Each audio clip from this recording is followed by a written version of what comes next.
At that moment, Harry felt something unusual. His rotund uncle seemed oddly important, and a warm, comforting sensation spread through his chest. At the same time, an unsettling question rose in his mind. Had that place called Hogwarts had anything to do with his parents' deaths? Had they died because of that world? You don't understand, Dursley. You simply don't understand, Hagrid thundered, stalking back and forth across the room like an angry black bear. Protect her? Protect him with what, that little iron stick? Listen to me, Dursley. This child is not like you. He belongs to that world. Belongs to that world, Vernon erupted. He threw caution to the wind and answered loudly, voice cracking with fury and hurt. You actually have the nerve to say he belongs to that world. If he belongs to that world, then why did you people leave him there? Why didn't you take him yourself? You left him on our doorstep for 11 years. And all you left was a letter. We raised him. He's one of us. And now you come here trying to snatch him away. All the resentment Vernon had been swallowing spilled out. He pointed a trembling finger at Hagrid, his voice strangled by fury and fear. Don't you see what you're doing? Isn't that cruel? Let me make this plain, Vernon continued, gaining force. Petunia and I are Harry's legal guardians, appointed and protected by the laws of England. We will not allow him to go to that dreadful place. For the first time, Vernon didn't sneer or call Harry names. He used his name. Petunia clung to Harry as if someone might reach in and take him away. It was the first time she had ever hugged him like that. Harry, stiff and bewildered, felt the press of his aunt's arms and heard her whisper over and over, I won't let them take you from me. Heat rose to Harry's face. He buried his nose in Petunia's coat and breathed greedily, trying to memorize the scent. A mother's scent, he decided. He had never known real motherly love before, but in that moment he believed he felt it. The conviction grew. His aunt and uncle loved him. Legal protection? Hagrid snorted, dismissing the authority of Muggle law as if it were nothing. What good's England's law to a wizard? I'm taking him. Can you stop me? Professor Dumbledore told me to bring him to Hogwarts. No, you won't, and I won't let that eccentric old madman raise another little madman and then die mysteriously. Vernon spat the last words like an accusation. Hagrid's face went black. He seized Vernon by the collar and lifted him off his feet, holding him like a plucked chicken, mouth opening as if to devour him. Never, you, shall, insult Albus, Dumbledore, in my presence. For Hagrid, Dumbledore was everything. Benefactor, mentor, the man he respected most. Vernon's feet dangled in the air, his face flushed, gasping for breath. He struggled, but his strength was nothing against Hagrid's. Just as Hagrid tightened his grip and seemed about to give Vernon a lesson he'd never forget, a strong hand closed on Hagrid's wrist and forced him to pause. Big guy, what do you think you're doing? Dudley pushed, levering Hagrid's hand off his father's collar. Vernon's feet found the floor again and the pressure eased. Hagrid gave a snorting laugh. You're a lot more interesting than you look, you big oaf. He let Vernon go and turned his attention to Dudley with a keen interest. So, and what do you want, you great oaf? Dudley, all 180 centimeters of him, looked like a child beside the giant. He recited in a flat, rehearsed tone, trespass on private property, malicious damage to property for smashing the door, repeated personal threats against the Dursleys, and assault. You know what? If my father had shot you at the start, you'd be lying on the floor now. Hagrid laughed heartily. Don't be daft, you great oaf. A Muggle's iron stick won't harm me. Harry found himself secretly admiring Hagrid's courage. Anyone who dared insult Dudley the way Hagrid had usually ended up in hospital. Dudley had taught him that. There was the old Dudley philosophy. Study so you can speak politely to idiots. Work out so idiots will speak politely to you. Those who didn't speak politely often ended up flattened. Dudley shook his head inwardly. Wizards were insufferably arrogant. Even a half-blood like Hagrid still believed he was superior to Muggles. Dudley hadn't come to hate magic. He just hated that smugness. And a Muggle didn't have to be helpless. Firearms were real and they were dangerous. He funneled everything he'd been hoarding for years, 996 surplus points, into a single skill upgrade. Firearms, level 2. Even if enchanted charms could heal any wound, Dudley reasoned, they couldn't stop a bullet. If you're an honored guest, fine. If you're not welcome, there'll be a big stick waiting. He heard the system voice in his head like a bell. Task: defeat the half-giant. Reward: random magic skill. Too lazy to explain the mechanics to Hagrid, Dudley picked up the rifle Hagrid had thrown into the corner and felt its weight in his hands. A faint electric glow flared across his palm, ripple qigong, and where the rifle had been bent, the metal straightened, not unwinding until the weapon was whole again. This was the first time Dudley had shown anything supernatural to his parents. He didn't care about that now. The dark muzzle of the rifle swung to bear on Hagrid. Eat shit, he thought, aiming steady. The opponent's strength is definitely above mine. Even confident in his own strength, Dudley didn't believe he could best Hagrid, so he brought a gun. The rifle was a .30 caliber fully automatic, the 7.62 x 63 mm type, the kind hunters used for deer and boar, high muzzle velocity, good penetration. Dudley figured an ordinary firearm could kill a wizard, but how much damage it would do a half-giant like Hagrid was another question. If he'd had something more powerful, there would be no doubt. Ripple Qigong could strengthen a weapon in hand, but its effect was limited. Whether it could enchant bullets was debatable. Fortunately, Dudley had a level 2 firearms skill, which boosted the rifle's lethality and, more importantly, his familiarity with it. He felt more comfortable with that iron stick than with any wand. Hagrid, as always, had only his little battered red umbrella. He raised it and pointed it at Dudley. "Ready?" he asked. Dudley had his back to Hagrid, and so didn't see the subtle motion he made to straighten the rifle with Ripple Qigong. Petunia and Vernon lunged to stop him. "Dudley, no!" they cried, but he didn't listen. He wasn't the type to take a beating, and Hagrid had already humiliated his family. Besides, that reward the job promised. He was determined to get it. A red glow burst from the tip of Hagrid's umbrella. Dudley rolled aside, and the beam missed. Not all charms track. At least the one Hagrid used did not. Whether a spell landed depended on whether the charm hit. If it was dodged, it was dodged. Being a wizard didn't trump agility. Dudley noted, too, that he hadn't heard any incantation.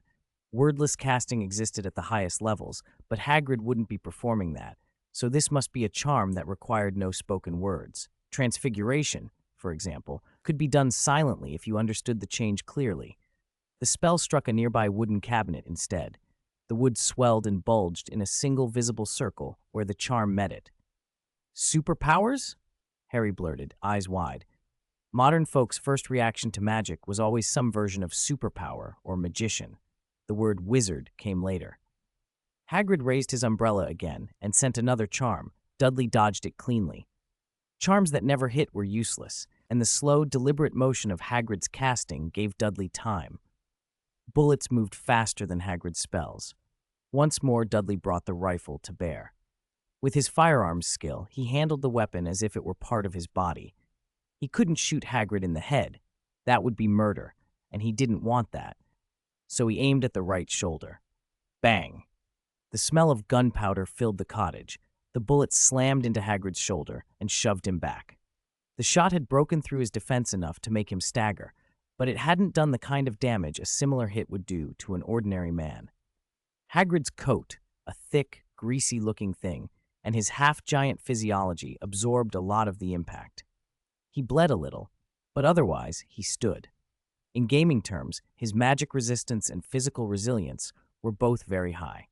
Dudley fired again at close range, the same shoulder, and the impact forced Hagrid another step back.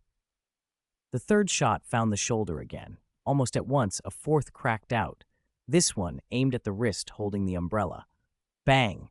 The little red umbrella clattered to the floor. "That thing is a lot easier to use than a wand," Dudley said aloud, patting the rifle on his shoulder. He had never used a wand and had heard how Muggle machinery tended to misbehave at Hogwarts. He wanted to study that someday. He remembered an unlearned life skill, mechanical modification. Even if he never learned real magic, he didn't want to be helpless against wizards. He liked having options. He planted a foot on the sofa, surveying the messy room. Petunia and Vernon frantic, Harry staring, and Hagrid sitting on the floor, wandless and slumped. "So big oaf," Dudley taunted, trying for a swagger he felt would be perfect with a cigar in his mouth. "How do you like the power of this little iron stick now?" "Cool," Harry breathed, genuinely impressed. Dudley looked formidable, at least against someone like Hagrid, who had been expelled from Hogwarts after only a few days and apparently had only basic training. He didn't seem to know advanced defenses like shield charms, repelling charms, or metal-affecting spells. Hagrid bowed his head. His long hair and thick beard hid his face. He sounded small and broken as he muttered, making a rough, buzzing noise. "I really am not suited to be a wizard," he said. His color flickered in his face. "Sorry, I'm sorry." He sobbed softly and mumbled apologies. "I must take Harry. He must go to Hogwarts." He choked on the words. "It's Professor Dumbledore's task. I'm sorry. I can't."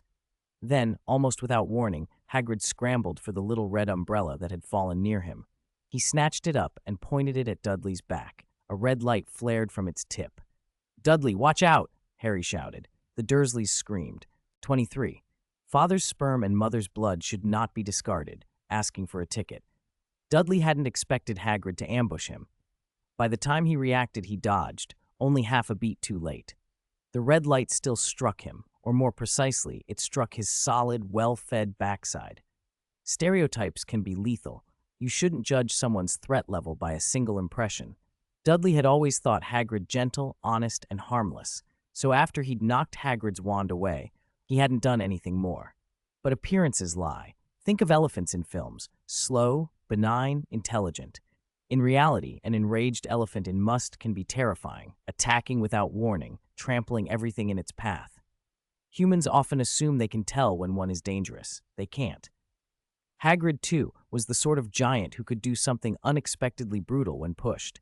That was the first lesson reality taught Dudley that night. Dudley's trousers split with a sharp sound. From the base of his spine, a curlicued thin pig's tail sprouted in plain sight, swinging comically beneath his coat. It was the result of transfiguration, fortunately incomplete. Otherwise, he might have been turned fully into a pig.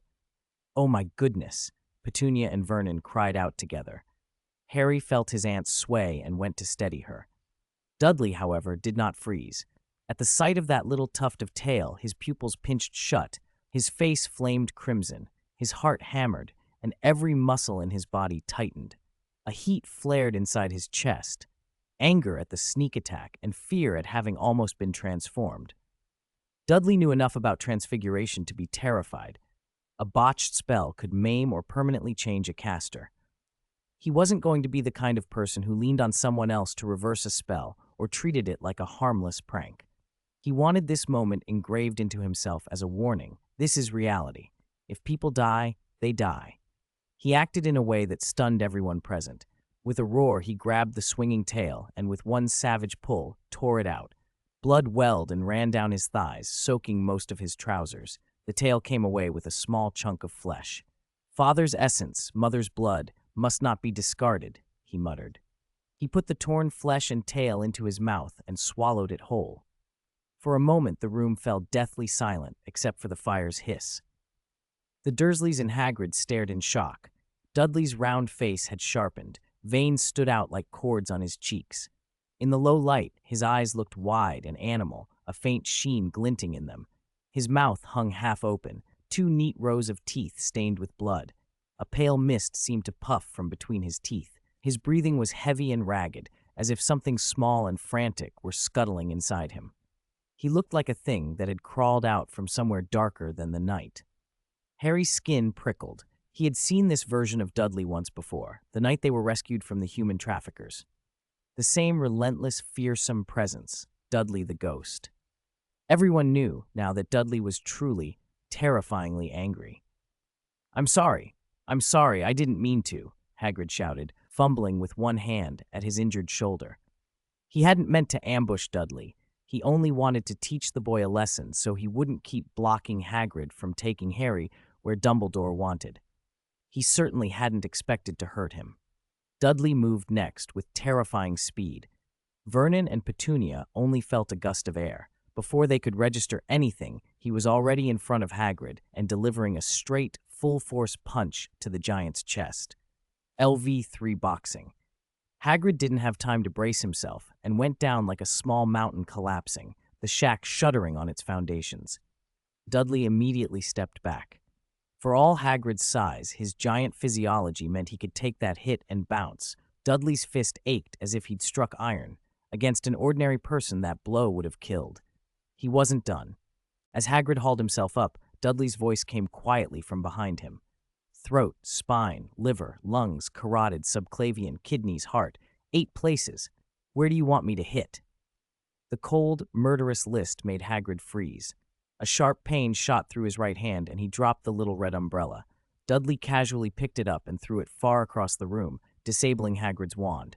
No more annoying magic tricks. Dudley's eyes glowed faintly blue now, animal and fierce. He smiled, if it could be called that, hungry and eager. Come on then, let's do it. Chapter 24. I used to like it. Despite Dudley's wild appearance and reckless words, he was actually calmer than anyone else in the room. After the brief clash, he now understood clearly. He stood no chance against Hagrid in a straight fight. That first punch hadn't even used Ripple Qigong, but Dudley knew that even with the Qigong's enhancement, he couldn't defeat Hagrid head-on. Part of it was racial difference. Part of it was the short time he'd spent practicing Ripple Qigong. Hagrid's magic might be poor. He'd been expelled, but his actual combat strength far exceeded that of a typical wizard. Think of the beasts Hagrid kept: dragons, acromantulas, Cerberus, blast-ended scroots. The first 2 were classed Second XXX, top-tier threats. The Cerberus wasn't officially ranked but would be close. Even the blast-ended scroot was bred from a manticore, class X, crossed with a fire crab. Rumor had it, Hagrid had tried to obtain a chimera egg during his teaching years. With that kind of company, and the willingness to force a manticore and a fire crab to breed, how terrifying could Hagrid be?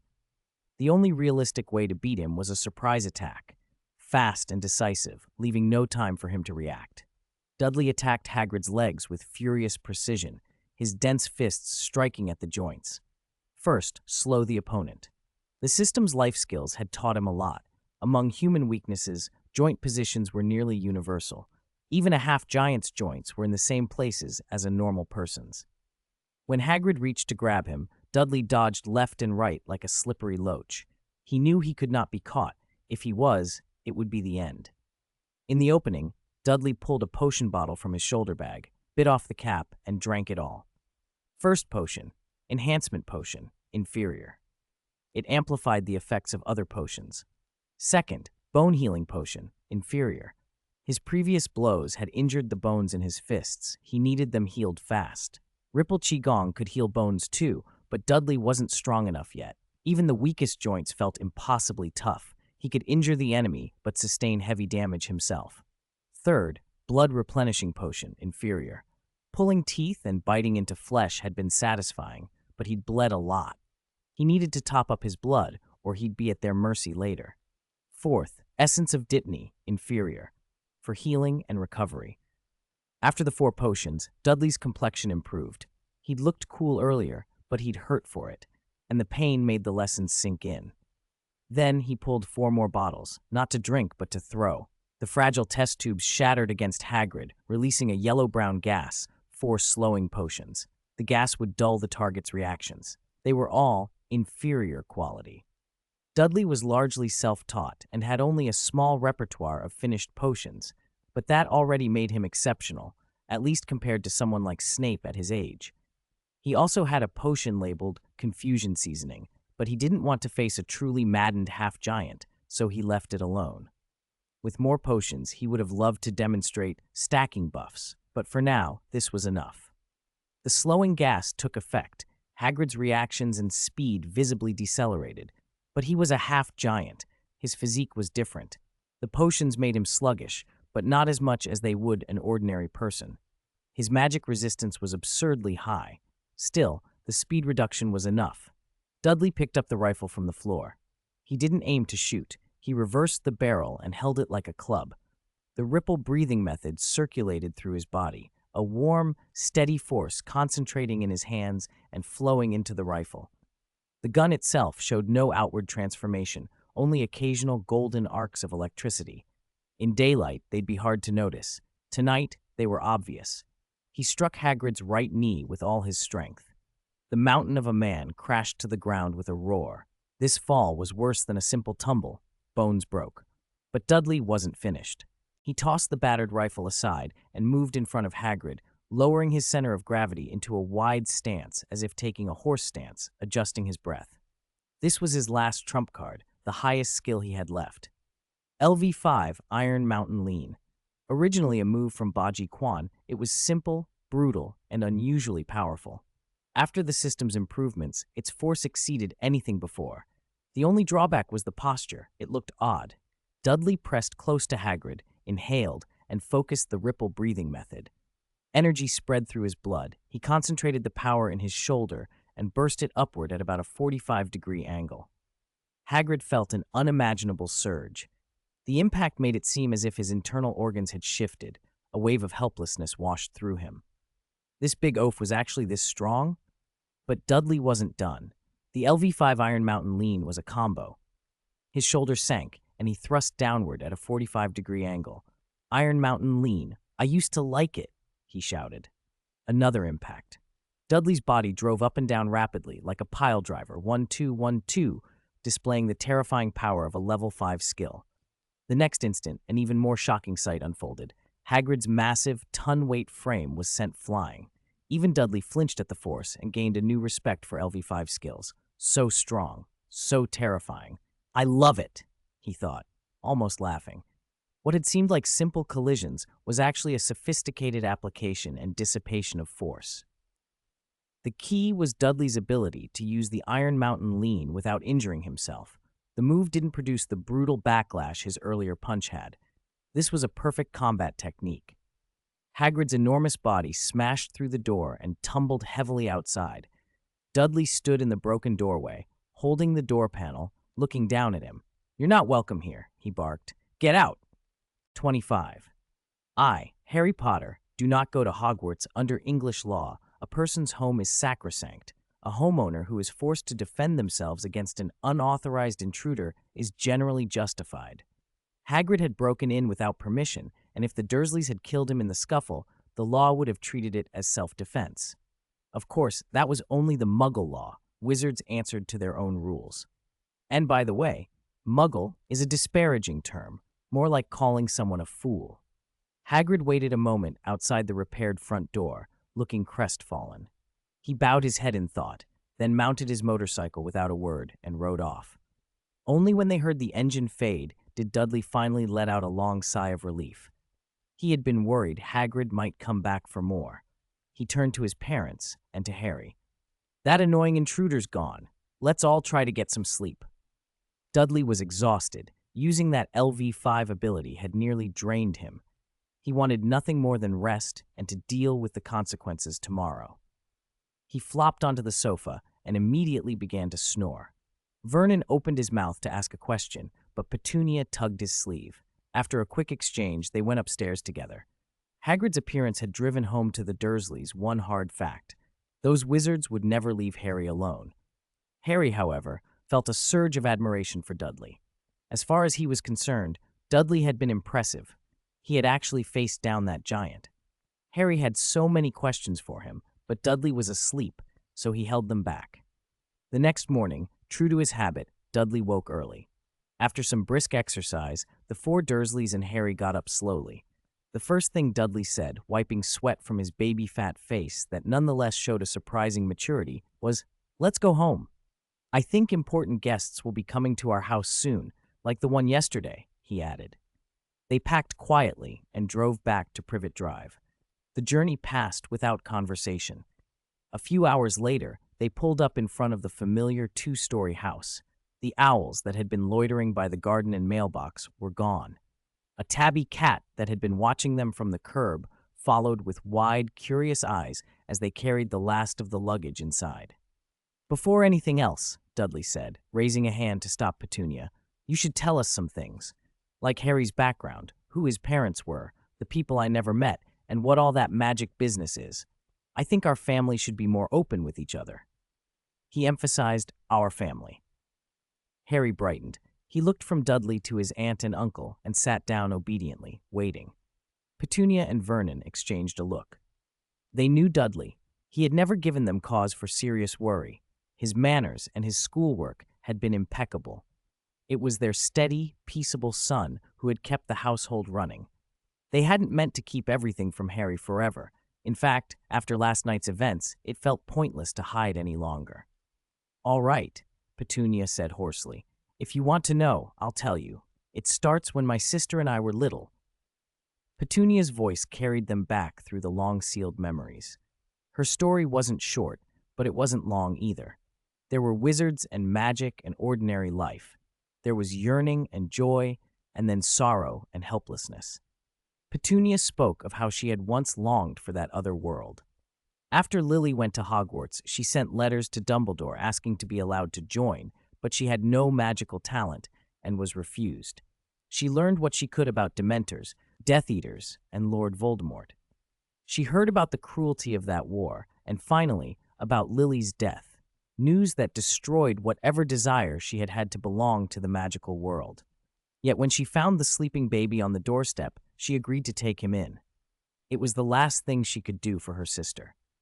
When Petunia reached the part about discovering a baby in a cradle outside their gate, she faltered. Harry needed no confirmation. He knew then the baby had been him. "So my parents weren't in a car accident," Harry said, his voice tight. "They were murdered."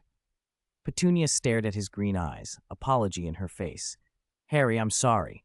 "You didn't tell me for my own good," Harry answered, shaking his head slightly. Then, with surprising grace, he bowed his head to Petunia. "Thank you for taking care of me all these years. I'm sorry I've caused you trouble." That quiet, mature courtesy calmed Vernon. For the first time in a long while, he looked at Harry with something like relief rather than suspicion. Petunia covered her mouth, tears shining in her eyes, unable to hold back the emotion. The things those people did, their methods were terrifying and cruel. "Vernon and I didn't want you to. That night, you lost your parents, and I lost my only sister." Petunia broke down completely. "Petunia, this isn't your fault," Vernon blurted, awkward and earnest at once. A gentle voice interrupted from the front door, and the sound itself seemed to soothe the room. The door opened, and a kind face framed in a white beard peered in. A tabby cat sat at his feet. "Eavesdropping is very impolite," he said. Dudley looked up at him with a bit of petulance. "I only heard by accident. Please forgive me." The man gave Dudley a little wink. He had meant to call Dudley a little fellow, but realizing Dudley's size, adjusted his words. "Allow me to introduce myself," he said. "Albus Dumbledore, headmaster of Hogwarts." Hearing Petunia speak so openly about Lily and seeing the past 2 days, especially the frightening episode at the seaside, had made Harry recoil from the idea of Hogwarts. Worse, the whole affair had led to Dudley being hurt. The thought that going to school might separate him from Dudley forever filled Harry with grief and anger. On hearing Dumbledore's name and title, something inside Harry snapped. Heat rushed to his face, his ears buzzed, and he could no longer hold back. He shouted, raw and vehement, "I, Harry Potter, will never go to Hogwarts." 26. Little brother has grown up. "I, Harry Potter, will never go to Hogwarts." The room fell silent the instant the boy spoke. The destinies froze in their chairs. Dumbledore and the tabby cat were equally stunned. The idea that the supposed savior of the wizarding world would refuse Hogwarts was astonishing. If it had been only the Dursleys objecting, the matter could have been brushed aside, but Harry's own wishes mattered. Dudley, after the first shock, felt an unexpected surge of relief. This small, transparent figure who had always tagged along without complaint was finally voicing his own desire. He looked at Harry as if a burden had been lifted. His little brother had, at last, grown up. Dumbledore, who had come away with a headache after Hagrid's blunt report the day before, felt the pain throb stronger. He did not answer Harry directly. Instead, he bowed slightly and said, "I apologize on behalf of Hogwarts keeper of keys, for his rudeness earlier. Believe me, no harm was intended." Somehow, the apology had its effect. Harry's agitation eased. "May we come in and talk about this?" Dumbledore added, but he directed the question to Dudley. Hagrid had mentioned something important. While the Dursleys seemed to run the household, it was their son who actually called the shots. "Of course, Headmaster," Dudley replied. He had been startled and intimidated by Hagrid's insolence towards Vernon, but he did not want to make trouble. Besides, confronting a white-bearded old man like Dumbledore was beyond him. "Us?" Dudley hesitated. The tabby cat by Dumbledore's side swelled and shifted before his eyes until it became a stern-faced woman. Dumbledore introduced her without ceremony. This is Professor McGonagall, head of Gryffindor House and our Transfiguration professor. Hello, Professor McGonagall, Dudley said politely, blinking at the transformation. Is this magic? Hello, Mr. Dursley, she replied with a faint smile. Yes, it is transfiguration. Her composed, surprised, yet certain manner made Dumbledore study Dudley more closely. The boy's sense of propriety was impressive. They moved into the Dursleys' living room. Petunia sat stiffly on the sofa, looking unsettled. The thought of Hogwarts had always been a secret ache for her in younger days. Vernon scowled and muttered to himself, convinced this was all the madness of a meddlesome old fool. McGonagall's presence made him a little uneasy, though. Dumbledore broke the strained silence. Please tell me, Harry, why do you not wish to go to Hogwarts? It was an important question. If any ordinary child refused a chance at magical education, it would be inconsequential. But Harry Potter was different. If he declined Hogwarts, the consequences might be far-reaching. The weight of their gazes made the 11-year-old feel small. Still, he answered stubbornly, because then I can't go to school with Dudley. Both Dumbledore and McGonagall exchanged looks and let out soft sighs of relief. They had feared something else entirely. McGonagall was inwardly glad Hagrid hadn't made an even bigger scene. Dumbledore had not expected there to be such a tight bond between the Dursleys' son and Harry. We promised to go to Smeltings together, Harry said. Going to school alongside Dudley was the most important thing to him. Even if Hogwarts were heaven, he would rather not go without his brother. If that is the case, you needn't worry, McGonagall said gently, her sternness softening. Dudley Dursley is also one of our incoming students this year. Dumbledore turned to Dudley. Mr. Dursley, you should have received a letter, did you not? Before Dudley could answer, Petunia jumped up, nearly knocking over her teacup. What? Dudley? Oh my goodness. She burst out, flustered, and suddenly very interested. For the first half of her life, she had dreamed of attending a place like Hogwarts. The sudden possibility that her son might go unlocked a torrent of complicated feelings, pride, envy, and the odd comfort that some of her own yearnings could be fulfilled through him. People's affections are rarely simple. Petunia's resentment of Lily had always been tangled with sisterly concern. She had made a show of favoring Dudley and punishing Harry, partly to soothe herself. That did not mean she did not care at all.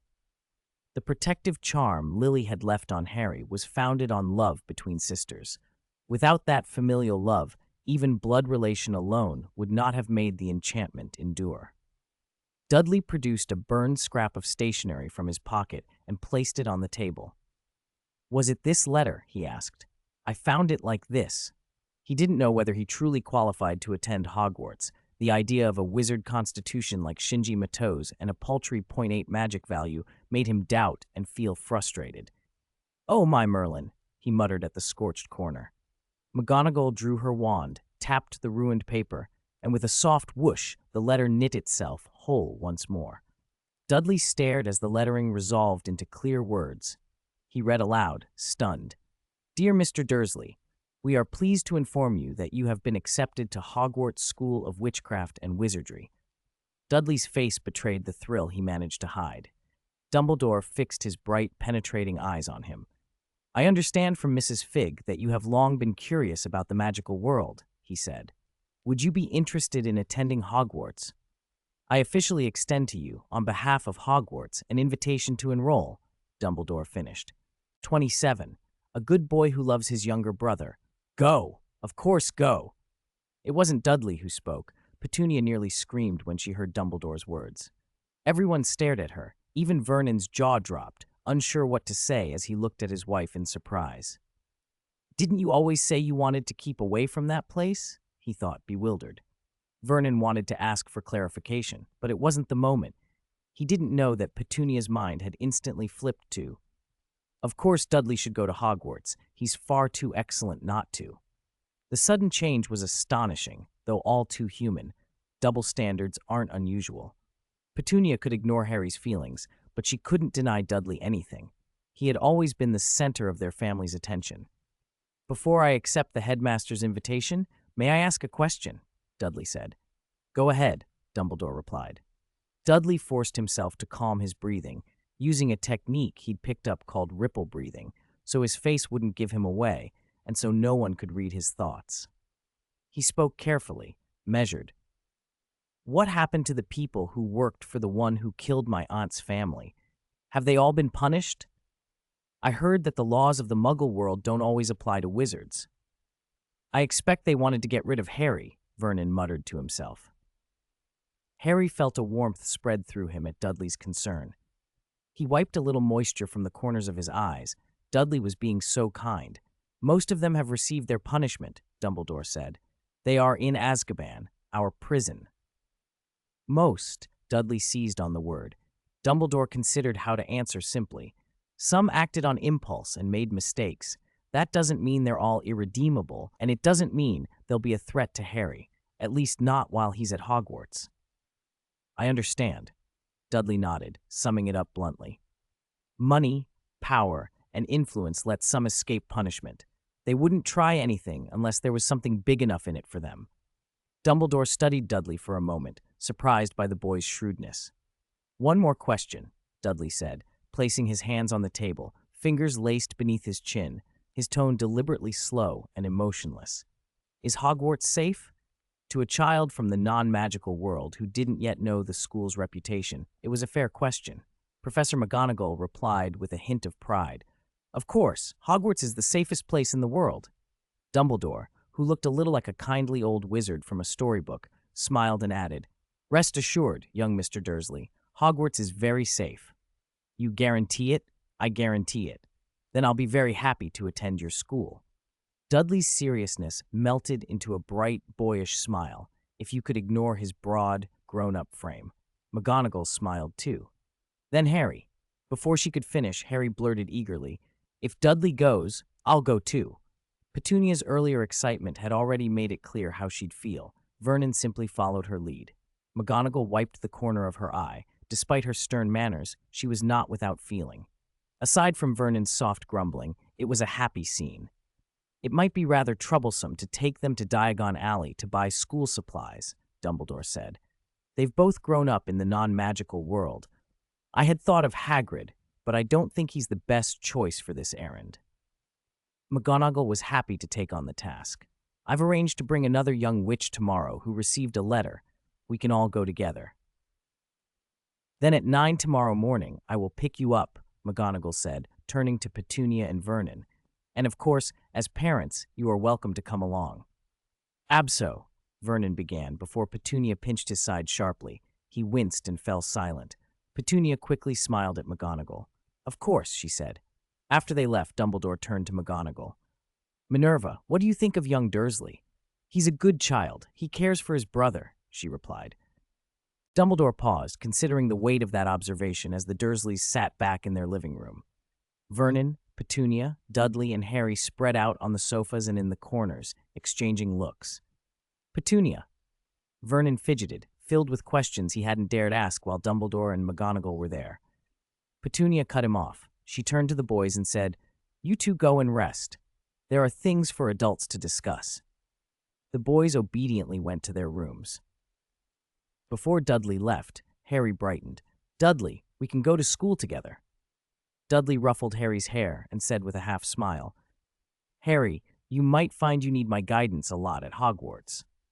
Alone in his room, Dudley could hardly contain his excitement. He was finally going to learn magic. Today had been unbelievably lucky. Acceptance to Hogwarts and the promise of magic. He even imagined his good fortune as a slot machine slowing to a stop. What would he draw? In his head, the machine clunked to a halt. Congratulations, magic extracted lighting spell. Damn it, Dudley muttered, half annoyed and half thrilled. He had wanted something spectacular. Still, magic was magic. 28. The fisherman will never be in the Air Force, seeking tickets. I don't know what Petunia and Vernon talked about yesterday, but the next morning Vernon was a changed man. He no longer complained about magic and was unusually eager about going to Diagon Alley today. If Dudley didn't know Petunia couldn't do magic, he'd have suspected she'd swapped Vernon's brain. How much longer until Professor McGonagall arrives? I can't wait to see that magical world, he asked, leaning eagerly on the sofa. It's only 8:30, 30 minutes until 9, Dudley said, glancing at the clock. He'd just finished his morning exercise and was wiping sweat as he headed for the bathroom. And it's Professor McGonagall, not Professor Myco. Calling someone by the wrong name is rude. Oh, Vernon, come look. How does this dress look on me? Petunia called anxiously from the bedroom, and Vernon hurried off. 10 minutes later. No, that dress won't do. The color's too bright. No, not that one either. Too flashy. I heard Lily say witches' clothes are usually quite plain. Another 10 minutes passed. Petunia stood despairing in front of the wardrobe. Oh my goodness, I have nothing left to wear. Vernon. 5 minutes later, Dudley came out of the bathroom after his shower. Harry, scratching his belly and yawning, shuffled out of his little room. He'd stayed up too late the night before and was still groggy. Petunia finally settled on an outfit with some reluctance. At 9 o'clock on the dot, the Dursleys' doorbell rang. Professor McGonagall had arrived. Are we going by flying carpet or flying straight there? Vernon asked, peering curiously over the professor's shoulder. Sorry, Mr. Dursley. Flying carpets were banned by the Ministry of Magic in the 18th century, at least in Europe, Professor McGonagall explained. We usually use flying brooms. Why are flying carpets banned? Dudley asked. McGonagall replied, Flying carpets are considered Muggle products. So the wizarding world is very exclusive about using Muggle-made things? In a manner of speaking, she said. For example, electronic items like televisions and computers used by Muggles can't be used at Hogwarts. What do you use for lighting then? Dudley demanded. Candles, oil lamps, and torches, McGonagall said, as if it were the most natural thing in the world. Dudley's eyes nearly popped out. Even if those light sources were enchanted, they couldn't match electric lights for sheer convenience. The idea that wizards would reject useful Muggle inventions struck him as extreme xenophobia.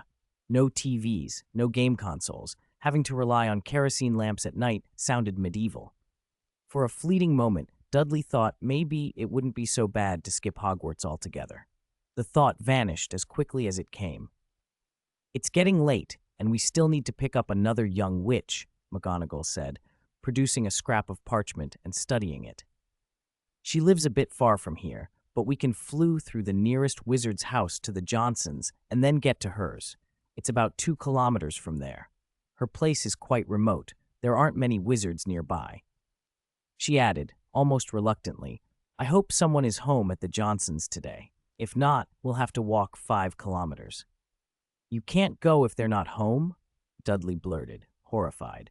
What kind of arrangement was this, walking through someone else's house? Of course not, McGonagall said patiently. If nobody's home, the fireplace isn't connected. They could apparate too, but the Dursleys were Muggles, and Harry and Dudley had never apparated. The process was unpleasant, especially the first time. As Dudley leaned closer to read the address on the parchment, he recognized it. St. John's Wood Estate. It was a high-end neighborhood near one of London's busiest commercial districts, hardly remote in the Muggle sense. That's only a 30-minute drive from us, he said. How about we take our car? It's a bit slow, but at least we won't have to walk, Dudley suggested. McGonagall seemed tempted. Driving would certainly be more convenient than walking. She thought of apparition and the uneasy feeling it gave her stomach, and decided Muggle transport was acceptable. So the 5 of them piled into the largest car in Vernon's garage. Business had been good lately, and the Dursleys now owned 3 cars. Vernon and Petunia looked a little deflated. They had expected dazzling magic, not a drive in a petrol car, but at least they weren't walking. The traffic was light, and they reached St. John's Wood in under half an hour. A 3-story house with red roofs stood before them. Dudley felt a little dizzy with recognition. Mom, Professor McGonagall will be here soon. Hurry up, he called, impatient. A familiar, domineering voice answered from inside. The door opened, and a young couple with a little girl stepped onto the porch. They were startled to see the Dursleys and their companions. Then the man broke into a grin and rushed forward to embrace Vernon. Oh my goodness, Vernon. Isn't this my dear brother? He exclaimed. Hey, Brother Wendell, Vernon replied, patting him on the back. The hosts were Wendell and Monica Granger, a well-known dentist couple in London, and their medical skills were excellent. Vernon had met them years earlier when a toothache from eating too much ice cream sent him to Mr. Granger's clinic. Treatment and a shared love of fishing turned them into fast friends. Their fishing trips rarely produced anything, but the hobby cemented their bond. Their daughter was Hermione Jean Granger, the Jean coming from Mrs. Granger's maiden name, Monica Jean. "Hand over the tickets," Petunia demanded. "I didn't expect this scarf to suit you so well." Hermione stepped closer, glancing at the scarf tied around Dudley's neck, her cheeks coloring a little. "I really like it," Dudley murmured, fingers touching the fabric. Harry, standing behind them, realized the girl was the same one he'd seen in the classroom earlier. His curiosity flared. "I didn't expect you to be a student there too," Dudley added, his voice much softer than Harry remembered. He sounded shy, almost sheepish, no longer the arrogant boy he'd been at Privet Drive. Petunia and Mrs. Granger trailed behind, whispering to one another, while Vernon and Mr. Granger were already comparing notes about when they might go fishing again. "Ladies and gentlemen, let us not forget we have important business," Professor McGonagall said, clearing her throat. Once people started chatting, she knew it could go on forever. Everyone apologized, and, realizing the other family included a young wizard too, exchanged quick congratulations. "Very well. Since you all know each other, this will make matters simpler." McGonagall was not one for ceremony when it could be avoided. With both families acquainted, guiding them would be easier. They had gathered the newcomers. It was time to move into the magical world.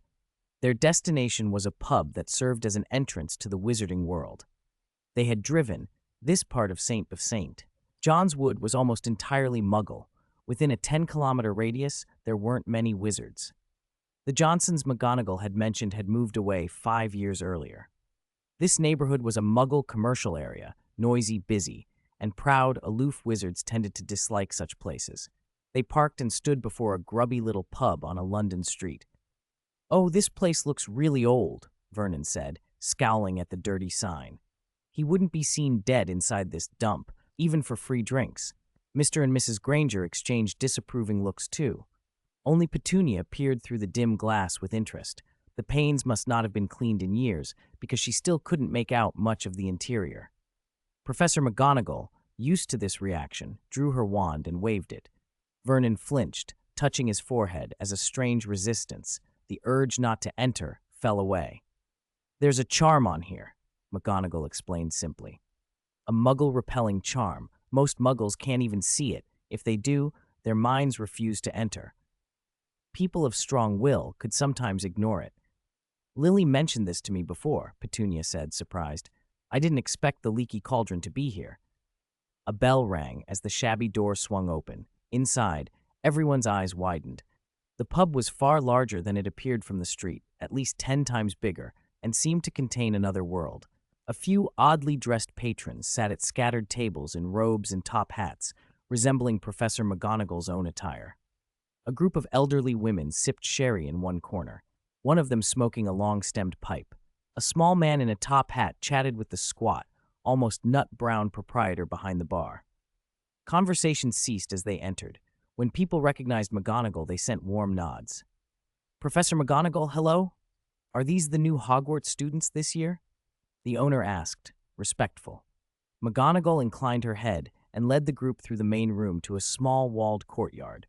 Mr. Granger and Vernon were tempted to order a wizarding drink, but McGonagall's serious expression silenced them. "I will demonstrate only once. Please pay attention." She tapped one wall with her wand 3 times. The brick shook, shifted, and a small hole opened and widened into a broad archway. Beyond it lay a narrow, winding, cobbled street that seemed to run on forever. "Welcome to Diagon Alley," she announced. When they stepped through, the wall sealed itself behind them. "How wonderful!" Mr. Granger exclaimed. Mrs. Granger and Vernon looked around in astonishment. Harry and Hermione stared, eyes darting from shop to shop. Even Dudley couldn't help lingering to take it all in. Both sides of the alley were packed with every sort of magical shop: cauldron makers, quill merchants, wand makers, pet shops, parchment sellers, herbologist stalls, anything a young witch or wizard might need for school. Wizards bustled along the street in numbers that could rival any Muggle shopping district. Diagon Alley was the wizarding world's market, where students bought their supplies before term. Petunia, surprisingly composed, turned to McGonagall. "Professor, I think we should exchange some wizarding money first."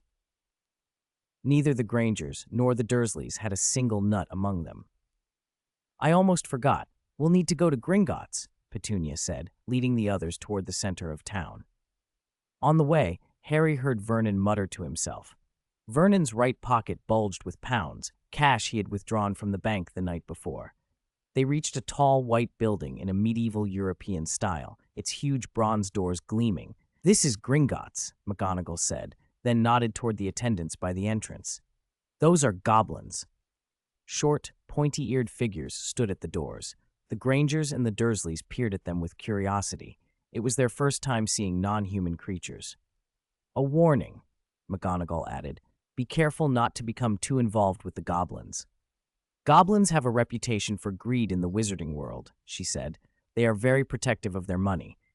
At that, Vernon instinctively tightened his hand on his pocket.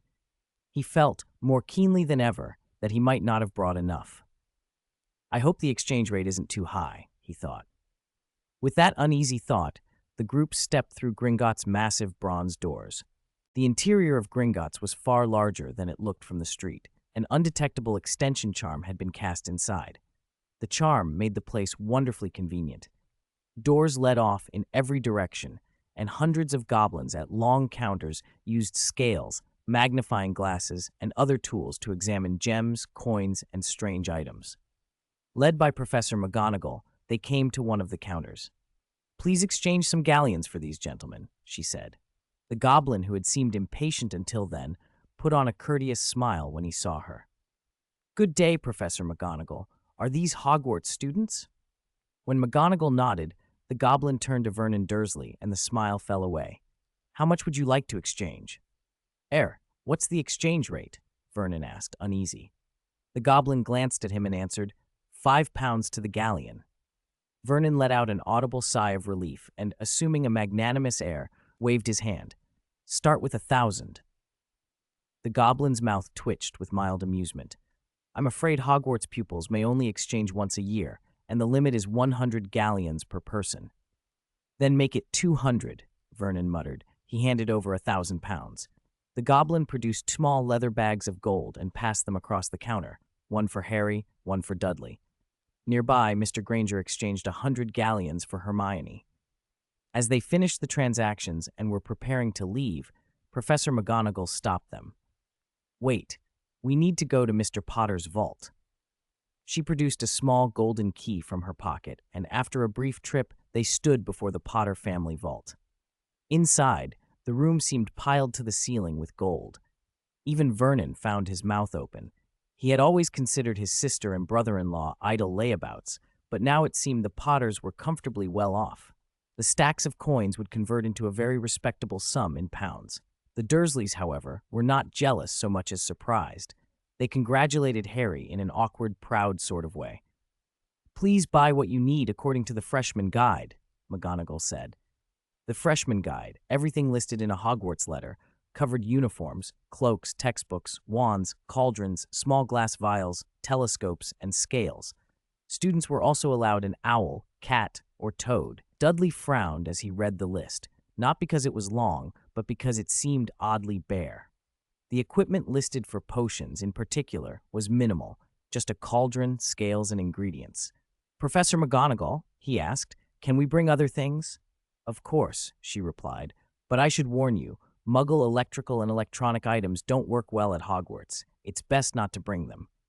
Dudley wasn't thinking of electronics so much as his own chemistry set, the sophisticated experimental equipment he'd bought in the Muggle world. He thought it would make potion-making easier, and, considering Harry and Hermione would need it too, he meant to bring a few extra sets. "It's getting late," McGonagall said, glancing up at the high glass ceiling and the darkening sky beyond. "Let's split up. The adults and I will buy cauldrons, scales, and books, the school supplies. The students should go and be fitted for wands, uniforms, and anything else that needs to be custom-made." No one objected. Mr. Granger and Vernon were already planning to go to the Leaky Cauldron for a drink later. They were curious to try wizarding fare. The uniforms and robes would take the most time, so the two little would-be wizards and one true Muggle went to Madame Malkin's robes for all occasions. Madame Malkin was a plump woman in purple who smiled from the moment she saw them. "You're here for Hogwarts uniforms, I expect," she said, measuring them with a practiced eye. "2 first-year sets and 1 seventh-year set, is it?" Dudley grinned. "No," he said. "They're all first-years." Madame Malkin paused, blinking. She cast a quick look at Dudley. Hogwarts didn't usually take older students very often, did it? A pale-faced boy with pale blonde hair was being measured by another witch at the counter. Dudley and Hermione discussed sizes and materials with Madame Malkin, while Harry sat nearby, listening to the other boys speak. The boy's voice always carried a particular uptilt, as if he expected to hold the upper hand in every conversation. Harry found it impossible to have a normal back and forth with him. Whenever Harry admitted he didn't know something about Hogwarts, the boy would draw out a long, exaggerated "oh," as though Harry's ignorance were a personal amusement. The boy took particular pleasure in pointing at Dudley as he walked past. "Look at that great oaf," he said, chin tilted toward Dudley. "He says he's a first year. He's probably stronger than Crabbe and Goyle. Bet he can eat a lot, too." Harry's skin prickled. The remark was meant to humiliate, and it struck a nerve. He opened his mouth, ready to defend Dudley. "That's my brother," he said coldly. "Is that so?" the boy mocked. He peered at Harry with that insolent little smile. "Where are your parents, then?" "They're dead," the boy said. "Oh, sorry, but there was no real sympathy in it." Instead, he said, as if stating a fact of ranking, "They're like us, aren't they?" "They were wizards," Harry said. At that, the boy's smirk shifted. He hinted that some people didn't belong. "I don't think those odd ones should be allowed to enroll, like the one next to your big oaf." He meant Hermione. To the boy, anyone from the Muggle world was naturally odd. Harry's face must have shown how much he hated the remark, but before he could say more, the other boy's voice was cut off by a solid, heavy pressure over his head. A large hand clamped onto the pale boy's hair, and the boy's head was forced back until he was looking straight up into a broad, expressionless face. The sudden closeness, the heat of breath, and the sight of clenched teeth inches away froze the boy with a coldness that ran from tailbone to skull. Dudley's lips pulled back in a slow, toothy grin, 2 rows of white teeth shining, and the boy felt as if his small head might be snapped off. "Hello," Dudley said softly, his voice harmlessly casual. "Nice to meet you." Chapter 31. More like a dagger than a wand. A smaller boy ran out crying, "I'll tell my dad!" He didn't even know Dudley's name.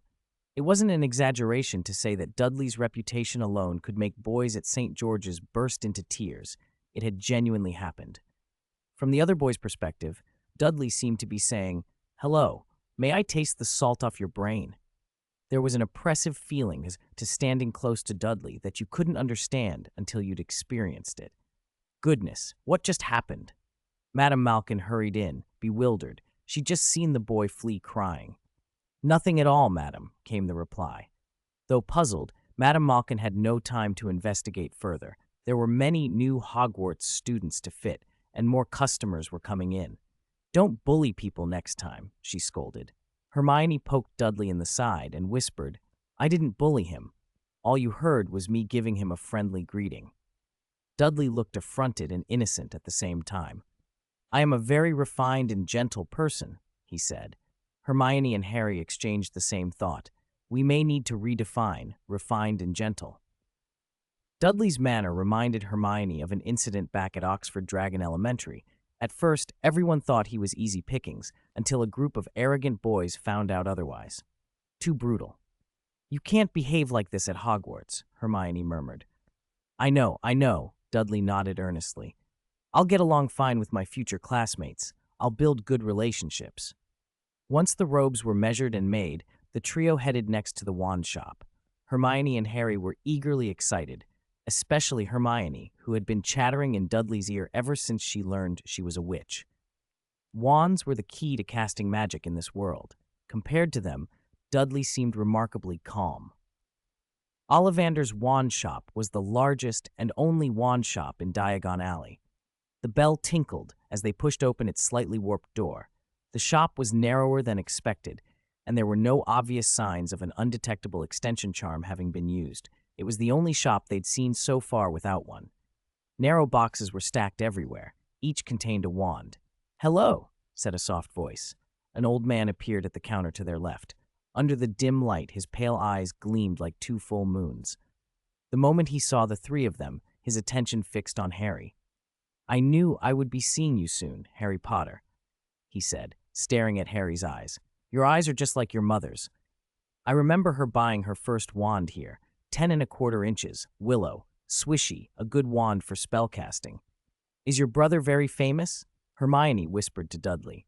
She hadn't yet encountered any magic books and didn't know the story of Harry Potter's reputation. "Much more famous than you can imagine," Dudley whispered back, leaning close. While they spoke, Ollivander had already begun measuring Harry's arm. He selected a wand and handed it over. "Beechwood and dragon heartstring, 9 inches. Try it." Harry waved it awkwardly. "Oh, marvelous. Try this one." He tried several wands, but none reacted. Hermione watched quietly.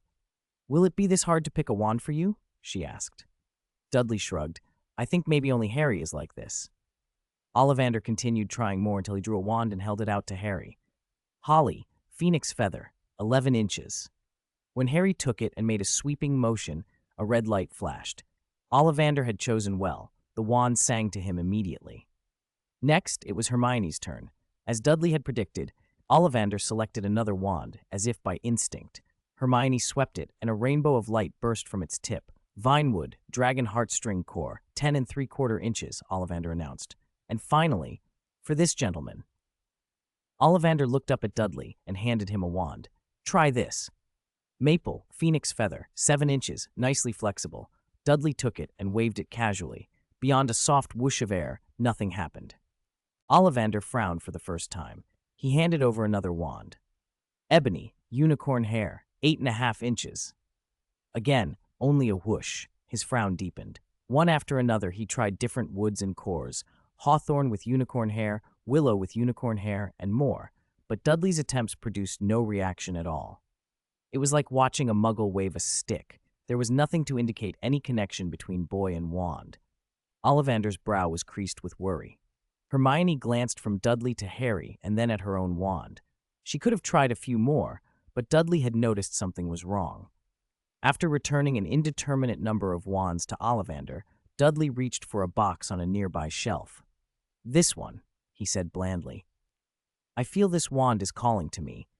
Didn't you say the wand chooses the wizard? Fine, this is the one." He slapped 21 galleons down on the counter, and as if making a quick exit, pulled Hermione and Harry away. Ollivander watched them leave without blocking their way. When the bell had hardly stopped chiming, he muttered to himself, undoing a box. "Ironwood, thestral tail hair, 9 inches. He frowned aloud. "Ironwood is too hard, and thestral tail hair is so unstable. The wand's materials and core are not to my liking." He shook his head, as if tasting a bitter disappointment. "That was the most unsuccessful wand I ever made. Rather than a wand, it was more like a dagger." After hurrying out of Ollivander's, they crossed the street to the little pet shop opposite. Dudley suddenly slapped his forehead. "Oh, Harry, I nearly forgot. I still haven't given you your birthday present from the other day." "Harry's birthday?" Hermione asked. "When was it?" "Day before yesterday," Dudley said. Hermione nodded, then brightened. "How about Dudley and I get you a pet together?" Hermione barely knew Harry. If it weren't for Dudley, she might never have met him. But he was, after all, Dudley's cousin. The word pet made Harry's face light up. Apart from a few spiders, he'd never had anything of his own. "It's already passed," he began, embarrassed. "You don't have to." "There's never been a year without a present, and this year won't be an exception," Dudley cut in. "Besides, Hermione's birthday is in 2 months. Save her present for then. You're the rich one, after all." He clapped Harry on the shoulder. "Come on, let's go in and see what they've got." Dudley looped his arm through Harry's as they went into the shop. Hearing Hermione's birthday mentioned, she flushed slightly, smoothed her hair, and followed them inside. At the doorway, several mice were performing tiny samba steps, attracting a gaggle of young wizards' attention, though none of their parents seemed likely to buy any. "The letter said you can choose an owl or a cat as a pet," Dudley observed, dismissing toads without thinking. Few people liked toads anyway, certainly not him, probably not Harry, and Hermione seemed unlikely to either.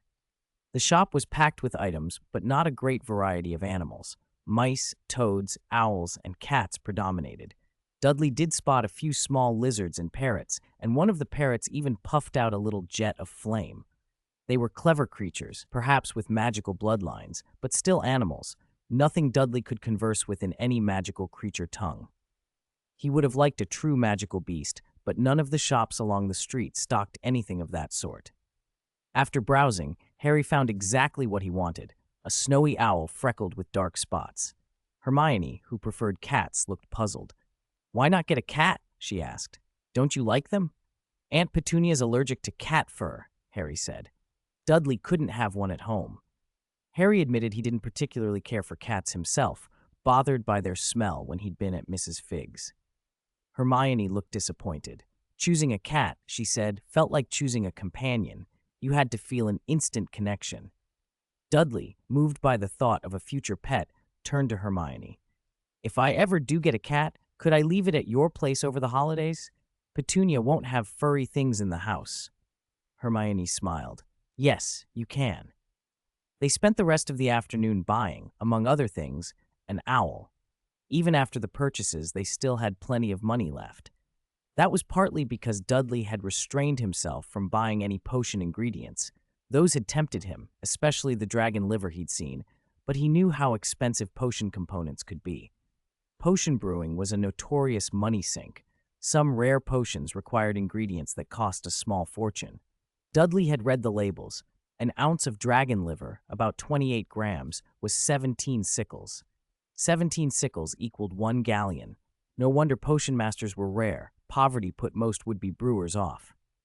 Dudley fancied tasting dragon liver and phoenix marrow someday, but for now he decided he needed to find a way to earn galleons before indulging in such luxuries. Money mattered in every world, and he intended to make the most of what he had. They returned to the agreed meeting place to find only Professor McGonagall, Petunia, and Mrs. Granger sitting in the small shop. Vernon Dursley and Mr. Granger had slipped off to the Leaky Cauldron for a drink. The Dursleys had only bought the textbooks required by Hogwarts. They trusted their son to be independent and didn't want to waste money. The Grangers, knowing how much their daughter loved to read, had bought a mountain of additional books. "There's still a month until school starts, Hermione," Dudley said as he eyed the pile of books.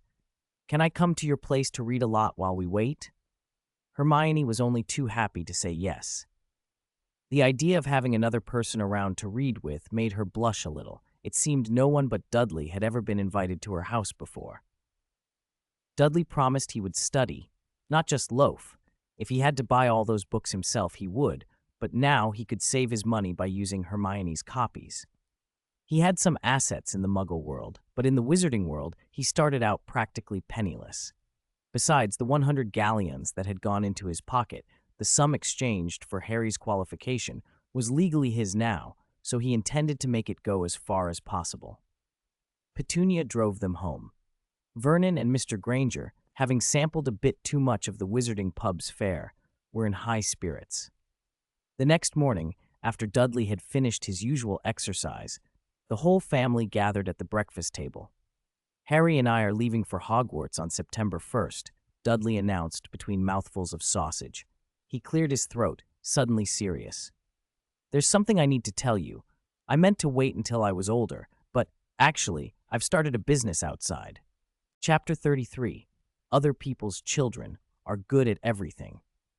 The four Dursleys had spent a pleasant month together and got along surprisingly well. Apart from the usual studying and exercise, most of their time had been spent out and about, making the most of the remaining holiday. Even though Hogwarts had breaks too, this was their first long trip together. During that month, Dudley often raced over to Hermione's to study. He always took Harry with him, which meant Harry ended up previewing a lot of textbook material. Hermione, in turn, would occasionally come to the Dursleys to fetch Dudley, much to Aunt Petunia's delight.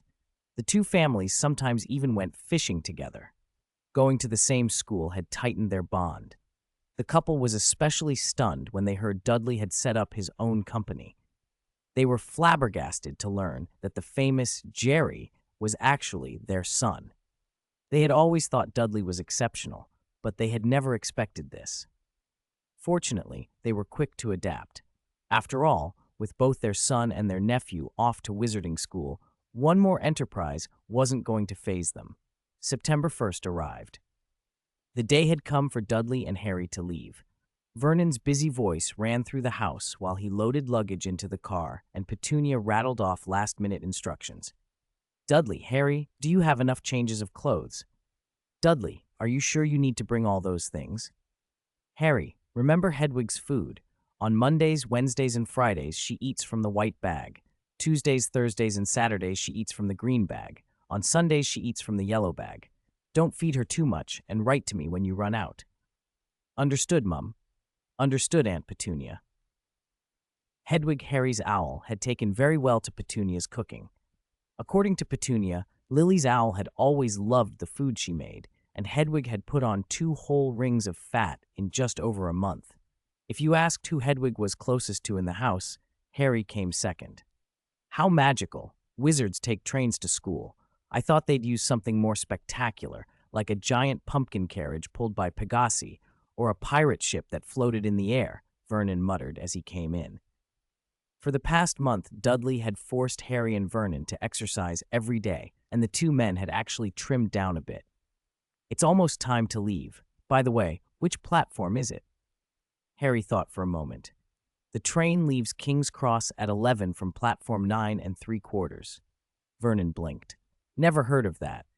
Well, at least there's some mystery in the wizarding world. King's Cross was about an hour's drive from the Dursleys' house. At the station entrance, they found the Grangers waiting, and the 2 families headed in together. Vernon pointed to the signs for platforms 9 and 10. This is 9, that's 10. So where's 9 3/4? Is it enchanted like the leaky cauldron? Mr. Granger asked. Hermione answered before anyone else had a chance. I read in Hogwarts a history that the entrance is at the barrier between platforms 9 and 10. She pointed to the second-to-last pillar from platform 10. Of course Hermione knows, Petunia said, staring at her with a fond look. She liked the girl more and more, and then turned to glare at her own boys. Look at these 2. All they do is play instead of studying properly. Petunia's fondness for Hermione made her think of her sister Lily, so bookish, so clever. She remembered how close the sisters had once been, before whatever had come between them. It was James's fault, she thought. James had led Lily astray. Dudley felt unfairly accused. He knew he worked hard. Perhaps that was what parents meant by other people's children. They were always so perfect.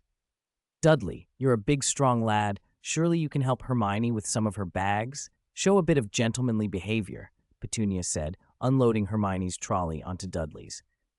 She didn't forget to add, take care of Hermione at school. Don't bully her, and don't let anyone else bully her. Hermione flushed bright red. She said a quiet goodbye to the adults and pushed her trolley to the pillar between platforms 9 and 10. Then she vanished into it. Dudley and Harry followed, their trolleys clattering after them. Watching the children disappear, Petunia sighed. Hermione is such a quiet child. If Dudley had heard that, he would have protested. Hermione loved reading, yes, but she wasn't quiet by any means. Ho, ho, ho, Dudley is the one. Excellent at both studies and sports, Mrs. Granger and Petunia cooed to each other. Parents always spoke highly of other people's children. The fathers were more practical. Wendell, fancy a drink?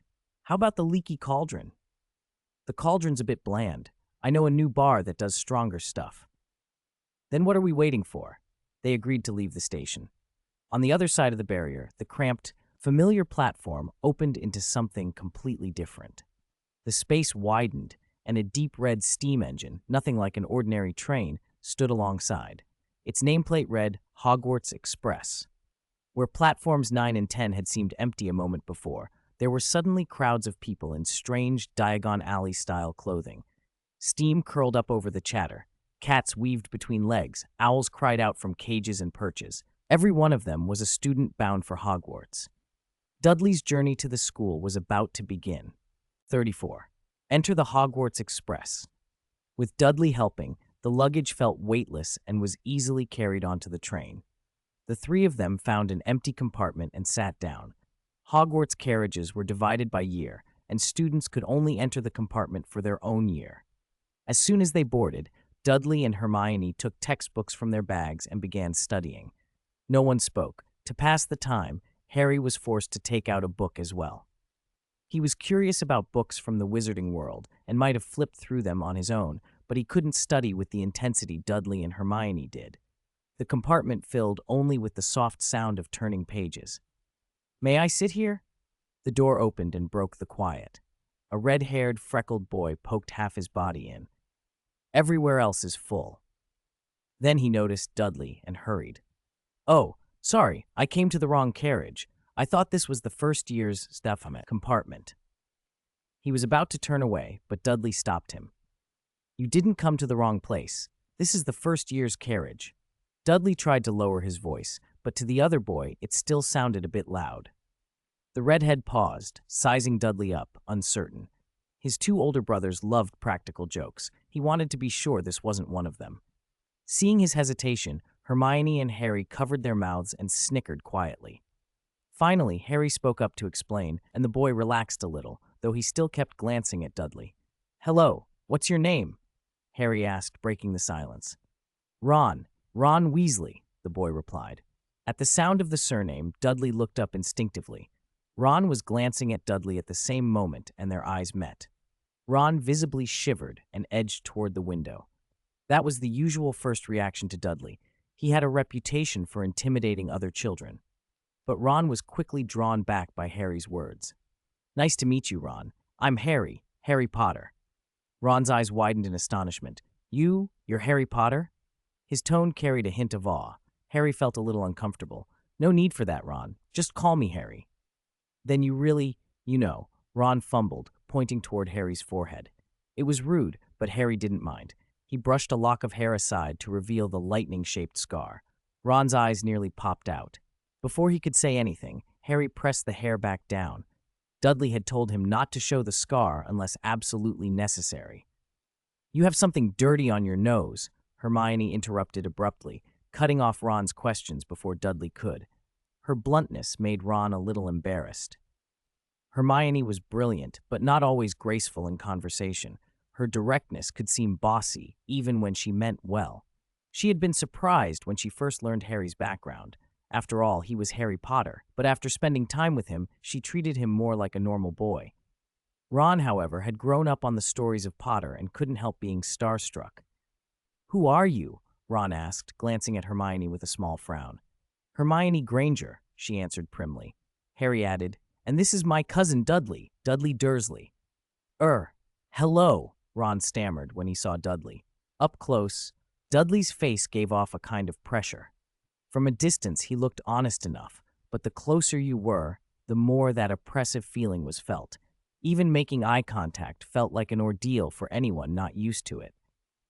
"You can just call me Dudley," Dudley said, putting down his book and looking at Ron. He didn't want to be the bully he had been at St. George's Elementary. He wanted to get along with his new classmates, and therefore rarely offered what he considered a friendly smile. When he did, though, it had an unsettling effect. Ron's attempt at a smile looked more like a grimace. Just as Ron was wondering whether to find an excuse to leave, there was a soft knock and a gentle voice from outside the door. "Excuse me, have you seen my Lifu?" The compartment door opened, and a shy, round-faced boy stood in the corridor, looking awkward and on the verge of tears. "Who are you?" Harry asked. "My name is Neville Longbottom." He stammered and hurried on, explaining that his pet toad, named Lifu, had gone missing. "I've been looking for ages, and I can't find him. Could anyone help me?" Neville looked pleadingly at them. When his gaze fell on Dudley, he visibly drew back, instinctively retreating. That, too, was almost every child's first reaction to Dudley. 35. Have you ever seen a mangy baby? A toad, a warty treasure, as some Muggles would call it, is an amphibian with bumpy skin and poison glands. But the toad Neville had lost was far from ordinary. It was a golden-backed toad that could turn invisible. Golden-backed toads came from regions north of Brazil and South America. They were larger and, to many, more attractive than ordinary toads. They were also unusually intelligent, the Einsteins of the toad world. Invisibility, though, was not a normal trait for the species. It had to be that Neville's Lifu carried the bloodline of some magical creature. Animals with magical bloodlines were rare. The fact that Neville owned one hinted that his family was better off than he looked. No wonder Ron's voice from the next compartment had been sour when he'd heard someone mention a pet toad. If I had a toad, I'd try to lose it as soon as possible. The sooner the better. I didn't lose it on purpose. It always tries to run away from me. Neville snapped back, voice shaking. He clearly cared for Lifu. If the toad really did have a magical bloodline, it would explain why Neville's golden-backed toad seemed smarter than most. "Can you help him, Dudley?" Hermione asked softly, tugging Dudley's sleeve. Even without her prompt, Dudley had already decided to help. It was a small thing, after all. "I'll help you look for it," Dudley said, putting his book away. He probably wouldn't get much reading done before they reached Hogwarts anyway. His first impression of Neville, the round-faced boy, hadn't been flattering. Neville had looked tearful and weak. But Neville was big and sturdy enough, someone Dudley might even train with. When Dudley offered, Neville brightened, and then his face fell again when Dudley added, "If I find it, can I borrow it for a few days?" Dudley didn't much care for toads, but their slime made excellent potion ingredients. He was also curious whether the slime of a golden-backed toad with a magical bloodline differed from an ordinary one. "Yes, sir," Neville stammered, wiping his cheeks. When Neville agreed, Dudley fished a small vial of slightly cloudy pink liquid from the pouch at his waist. "Magical creature lure, inferior," read the faded label. Dudley had produced the vial as a byproduct while brewing potions. Fortunately, the system had identified its properties. Had it not, Dudley might have thrown it away with the other failures. As the system liked to remind him, knowledge was a prerequisite for becoming a spellcaster. Failed potion dregs weren't always useless. Dudley asked Neville about Leifu's usual food and carefully dripped a single drop of the lure onto it. He had only that one small bottle. He still hadn't fully worked out the production method, so mass-producing it wasn't possible yet. He supposed knowing Accio would have been more convenient, but neither he nor Hermione knew it. Accio was taught in the 4th year at Hogwarts. Hermione had taught herself a few small charms at home, but not that one. A faint, peculiar scent began to fill the compartment. Most people couldn't smell it. It was only detectable to magical creatures and apparently to Dudley. Then, as if by magic, they heard it. A soft croak, the faint scratch of tiny hops. A palm-sized toad, its back gleaming slowly gold, appeared on the table and hungrily began eating. "Oh, Leifu, you're back!" Neville cried, scooping the toad up and holding it to his chest. Dudley finally understood why the creature had tried to escape. Cold-blooded amphibians preferred dark, damp places. A human's warm embrace would be intolerable. It was no wonder it had kept trying to get away. "Is that a potion?" Ron peered at the small vial in Dudley's hand. "I heard George and Fred say that potions can do things a lot of charms can't." "Your brother brewed that himself?" Ron asked Harry in a lowered voice. When Harry confirmed, his friend's admiration was immediate. "Your brother is brilliant," Ron whispered, then to himself, "unlike mine, who just bully me." Hearing the praise for Dudley made Harry swell with pride. When it came to praising Dudley, Harry never held back. "That's Dudley. I've never seen anything he can't do," he said without hesitation. Dudley handed Neville a book from his backpack. It was a Muggle guide to keeping cold-blooded animals, with a useful section on amphibian care. "If you really like Leifu, you should learn how to look after him," Dudley said kindly. "Take this. It never hurts to know more." Neville accepted it as if it were a treasure, his fear of Dudley replaced by gratitude. Dudley's stature in Neville's eyes grew at once. Timid by nature, Neville had few friends. Someone like Dudley, friendly on their first meeting, was a revelation. Dudley's belongings were varied, several sets of dumbbells, exercise gear. The kind of things only someone with real strength could carry around. "You can call me Dudley," he added. "Okay, Mr. Dudley," Neville said, sniffling. The compartment door burst open then, with a roughness that was neither Ron's casual shove nor Neville's timid knock. 3 boys strode in. Leading them was the platinum-haired boy Dudley had frightened earlier, though the boy didn't seem to notice Dudley. He wasted no time. Interest flared in his eyes as they landed on Harry. Tilting his head, he spoke in a nasal drawl. "Everyone on the train's saying Harry Potter's in this compartment. That's you, isn't it?" 36. "I like to convince people with virtue." Although the platinum-haired boy phrased it as a question, his voice left no doubt. He had clearly already confirmed Harry's identity before arriving. Standing beside him were two short, broad-shouldered boys, one on each side like poorly carved door gods. It was worth mentioning that both of them were particularly ugly. "Oh, this is Crabbe, and this is Goyle," the blond boy said, introducing his followers with a clipped, superior air. Then, striking a dramatic pose, he announced, "My name is Malfoy, Draco Malfoy." Dudley, who'd once attended a few high-society gatherings with Vernon, recognized the tone. It was the same pompous cadence a self-important man used when claiming noble descent. Only Draco was far too young for the imitation to be convincing. Instead, it came off as ridiculous. Ron suppressed a laugh with a cough. Malfoy caught the movement, and narrowing his eyes, shot Ron a corner-of-the-mouth look. "Do you find my name ridiculous?" He said it with pure contempt. "No need to ask who you are," he added, dripping scorn. "My father told me all Weasleys have red hair, freckles, and too many children." Even Neville, not quick on the uptake, could hear the contempt in Malfoy's voice. He opened his mouth to say something in Ron's defense, but seeing Crabbe and Goyle looming behind Malfoy made him think better of it. Neville was mild and disliked trouble, so he swallowed the words. After mocking Ron, Malfoy turned to Harry. "You'll learn soon enough that some wizarding families are better than others, Potter. You don't want to make friends with the wrong sort. I can help you avoid that." His gaze swept over Neville and Ron, but the crowd in the cramped room kept him from spotting Dudley and Hermione. Then Malfoy stuck out his hand toward Harry, as if to shake, the gesture dripping with the sort of condescension that says, "I'm showing you how things are done." Harry didn't take it. "I don't need you to decide who I should be friends with," he said coldly. Malfoy's sneer deepened. "If I were you, Potter, I'd be careful. Mind your manners, or you'll turn out like your parents.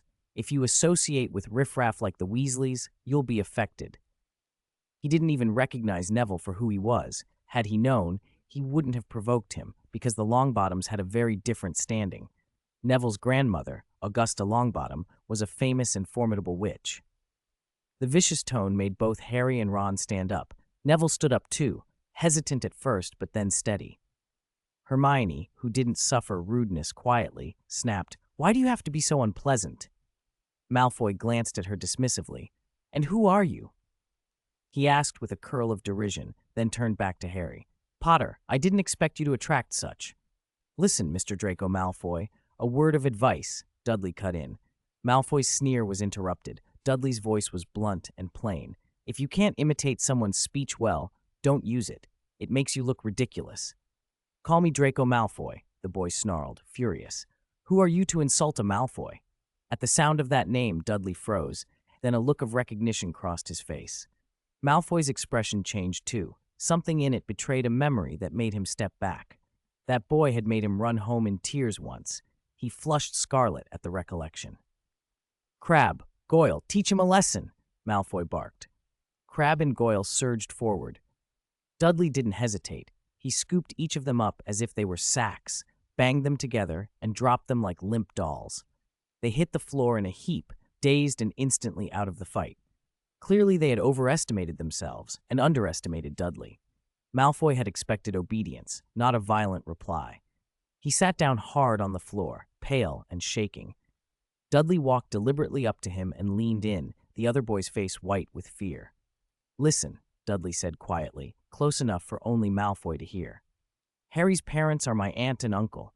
When you insult them, you're insulting me. I'll give you the benefit of the doubt this time, but I don't want there to be a next time. And from now on," he added, standing up straight and addressing the room, "we're classmates. I expect we can get along." There was nothing Malfoy could say. He nodded like a frightened bird, the earlier swagger extinguished. "Take your friends and go," Dudley finished. The three of them scrambled away, fleeing down the corridor until they were gone. "Cool," Ron whooped, stuffing another sweet into his mouth. Seeing Malfoy put in his place filled him with a fierce, childish satisfaction. The feud between the Weasleys and the Malfoys ran deep and ugly. Around them, a vendor pushed a cart piled with treats. Harry, who'd never been shy with money, waved a hand and bought one of everything. The table soon groaned under all the candy, and every youngster's eyes lit up. Why didn't you just beat them up earlier? Ron mumbled through his mouthful. But genuinely baffled at Dudley's restraint, Dudley popped a chocolate frog into his mouth, pinching off the little confection that had tried to hop away a moment before. I don't like using brute force, he said between chews. It's crude. I prefer to win people over by virtue. Ron, watching Dudley's broad shoulders and the faint gleam of power in his movements as he chewed with steel-like jaws, couldn't help but stare. The claim sounded almost comical, coming from someone whose answer to trouble had just been to pick up two bullies and throw them around. He shivered despite the room's warmth. The express finally reached its destination, Hogwarts Station. A few students who had already changed into their robes climbed down from the train. There was none of the picturesque fanfare Dudley had imagined, only a small shadowed platform and the biting cold of an autumn night. This will warm you up. Dudley unwound his scarf and wrapped it around Hermione, who kept blowing on her hands. Then he took off his coat and draped it over her. The coat was enormous on her, almost engulfing her small frame, but it was very warm. Thank you, she said, cheeks flushing as she tightened the collar and tucked herself deeper inside. First years over here, a rough, familiar voice called out. A lamp swung overhead. It was Hagrid. When he saw Harry, he looked ready to wave, but seeing Dudley standing there made him hesitate. First years, follow me, and mind your feet. Hagrid led them down a steep, narrow, winding path. The torches he carried threw wavering light over the rocks. Students slipped and stumbled as they went. Dudley noticed that older pupils had dispersed in other directions as soon as they left the platform. This path was only for first years. I read in Hogwarts a history that first years have to walk the path once trodden by the four founders to learn their spirit, Hermione murmured, peering out from her coat. Dudley had only half listened.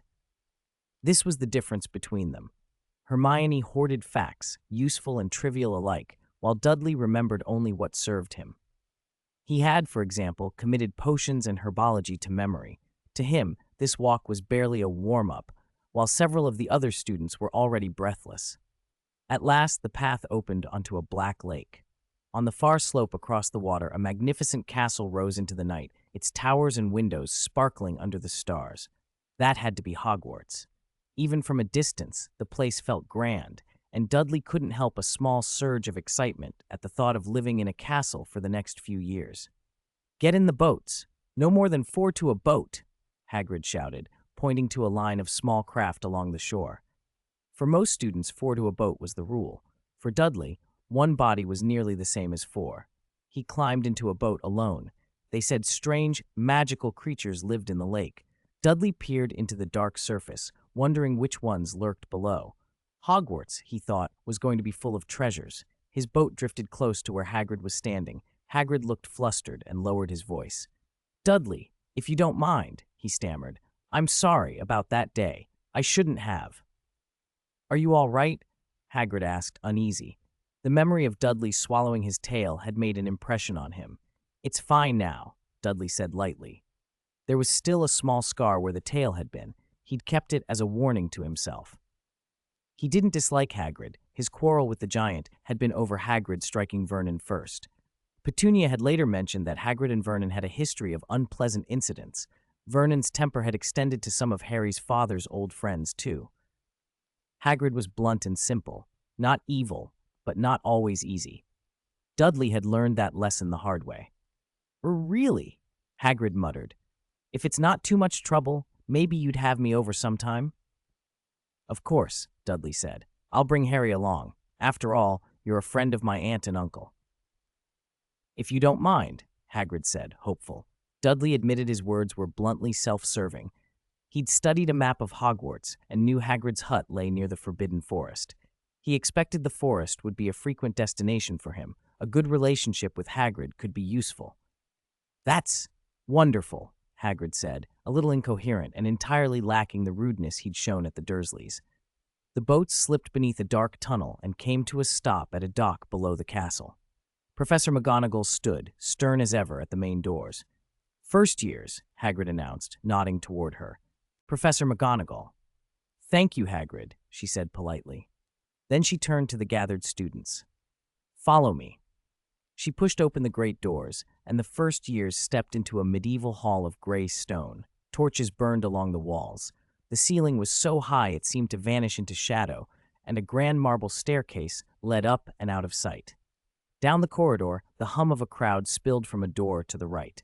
They were led to a small room at the far end of the hall. Hermione leaned toward Dudley, whispering, "I read in Hogwarts a history that we have to be sorted into our houses before we can begin our studies." Professor McGonagall's eyes glanced at her approvingly. "Well said, Miss Granger," she remarked. She cleared her throat and addressed them properly. "Welcome to Hogwarts.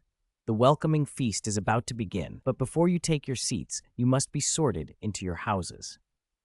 The sorting is a very important ceremony because while you are here, your house will be like your family at Hogwarts.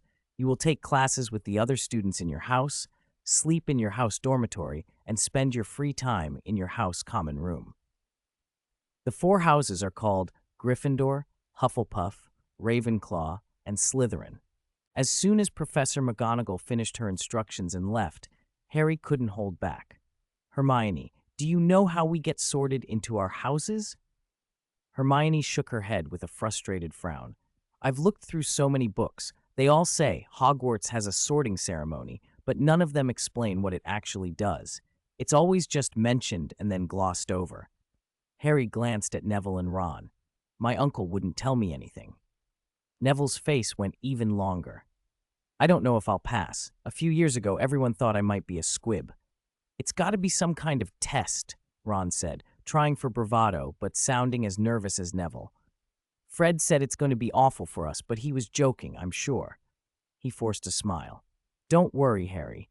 Dudley patted his cousin's shoulder. "If we don't pass, we'll just go to Smeltings." Harry brightened at that, his nerves easing. As long as he could study with Dudley, what did it matter where they went? A procession of pale, translucent figures drifted through the walls and made several of the first years shriek, the ghosts. Dudley wanted very much to study their composition and how they worked, but it wasn't the moment for curiosity. Professor McGonagall had returned. "Now form a single file and follow me," she ordered. Even Dudley, who'd never seen the castle before, felt a jolt of awe when he entered the Great Hall. Tens of thousands of candles floated in midair, and the ceiling showed the sky above. The candles would never burn out, an enchantment that saved a fortune on wax, and Dudley couldn't help thinking how convenient magic was. In the center of the hall sat a stool with a battered, pointed wizard's hat on it, the sorting hat. It was black, greasy, patched, and as it opened a wide rip like a mouth along its brim, it began to sing, "You might belong in Gryffindor, where dwell the brave at heart. Their daring, nerve, and chivalry set Gryffindors apart. You might belong in Hufflepuff, where they are just and loyal. Those patient Hufflepuffs are true and unafraid of toil. Or yet in wise old Ravenclaw, if you've a ready mind, where those of wit and learning too will always find their kind. Or perhaps in Slytherin, you'll make your real friends. Those cunning folk use any means to achieve their ends." The song lavished praise on Gryffindor, Hufflepuff, and Ravenclaw. Slytherin received only a guarded compliment, followed by a pointed jab. Dudley had no appetite for debating the hat's sense of humor. He was more curious about which house would read him and whether it would pick up on his secrets. By most people's standards, he expected Hufflepuff. That was the house associated with the ordinary and the steady. But his schooling with private tutors made Ravenclaw a real possibility, too. A cheerful voice sounded in Dudley's ear, like a system prompt only he could hear. "Join any house at Hogwarts. Rewards will be determined by the specific house." Professor McGonagall unrolled a long parchment and began to call names. Hannah Abbott. A girl with golden twin ponytails stepped forward, and in seconds the sorting hat declared Hufflepuff.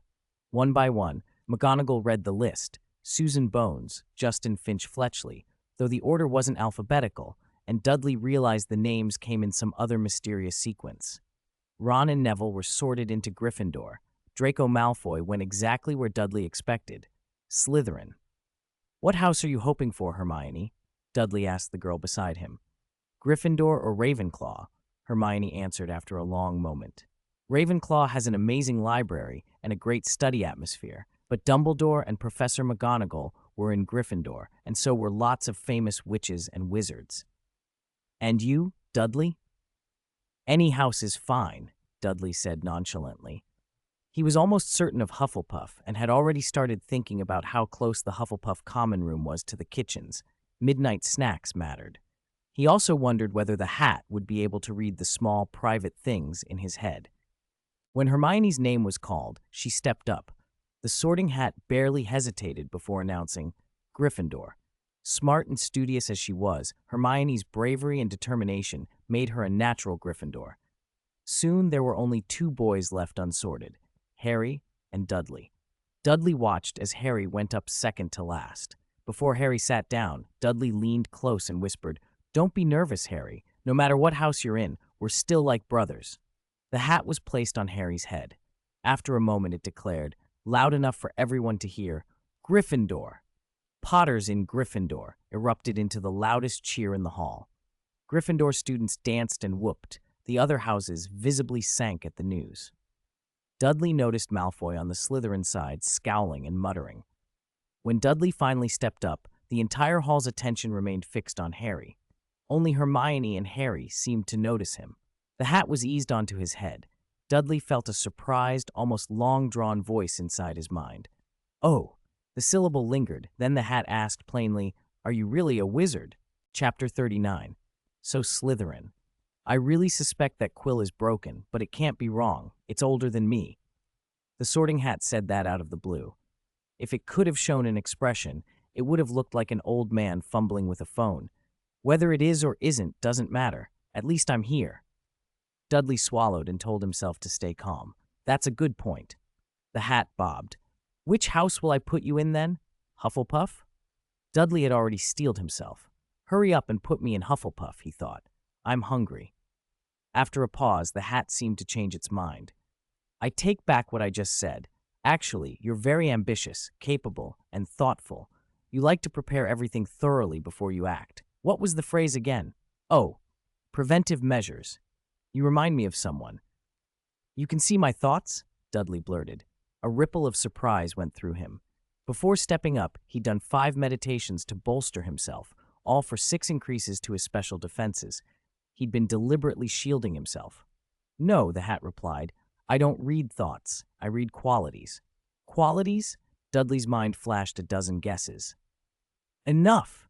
Dudley snapped inwardly. Stop!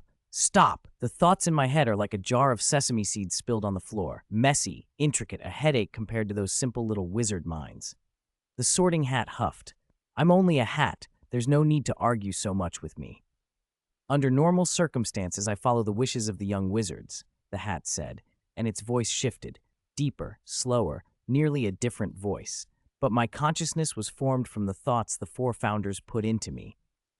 Dudley felt a chill.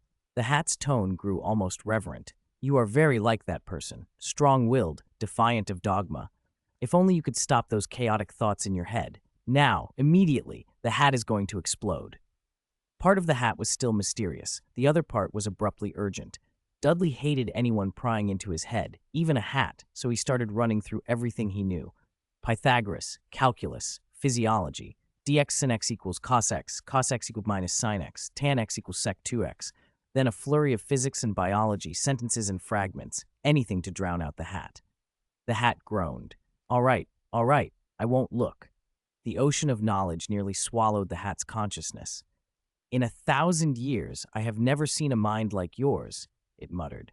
Where did you learn all this? By now, Dudley had been under the hat far longer than most. Attention in the Great Hall was still on Harry, but people were starting to notice that something odd was happening. Dudley had been sitting with the hat on for a very long time.